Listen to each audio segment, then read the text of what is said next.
नमस्कार. आता आपण वसई विरार महानगरपालिकेच्या बाहेर उभे आहोत आणि आत्ताच्या घडीला पुन्हा एकदा एक मोठी बातमी आली आहे. येणाऱ्या काही महिन्यांमध्ये महानगरपालिका निवडणूक आहेत. याचबरोबर या संपूर्ण निवडणुकांच्या पार्श्वभूमीवर गेल्या काही दिवसांपूर्वी शिवसेनेचे जिल्हा प्रमुख पंकज देशमुख यांनी भाजपामध्ये प्रवेश केला होता.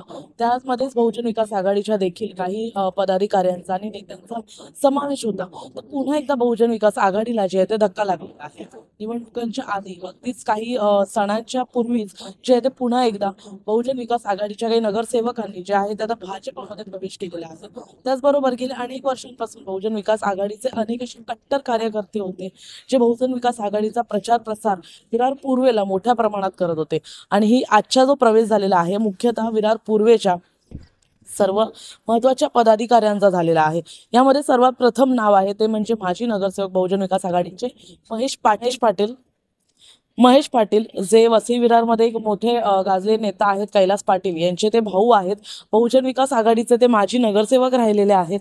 आणि आता कुठेतरी गेल्या अनेक वर्षांपासून कैलास पाटील हे बहुजन विकास आघाडीचे विरोधक होते. आता कैलास पाटील यांनी देखील विधानसभेच्या आधी जे आहे ते भारतीय जनता पक्षामध्ये प्रवेश केला होता. आणि पाटील यांचा देखील आता भाजपमध्ये प्रवेश झालेला आहे. त्यामुळे आता हे दोन्ही भाऊ जे आहेत ते एका पक्षामध्ये गेल्या अनेक वर्षांनंतर आता जे आहे ते एका पक्षासाठी काम करणार, ते एका पक्षामध्ये काम करणार आहेत. त्याचबरोबर फुलपाडा जो परिसर आहे, फुलपाडा सहकार नगर या ठिकाणी असलेले राजेश ठाकूर यांनी देखील आता भाजपमध्ये प्रवेश केलेला आहे. राजेश ठाकूर गेल्या अनेक वर्षांपासून बहुजन विकास आघाडीचे कट्टर कार्यकर्ते राहिलेले आहेत.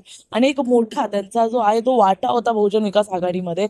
आणि अनेक वर्षांपासून त्यांचा प्रचार प्रसार जो आहे तो बहुजन विकास आघाडीसाठी होत होता. परंतु आता त्यांच्यासोबतच एक चांगला पदाधिकारी आपण म्हणू शकतो तो आता भारतीय जनता पक्षामध्ये गेलेला आहे.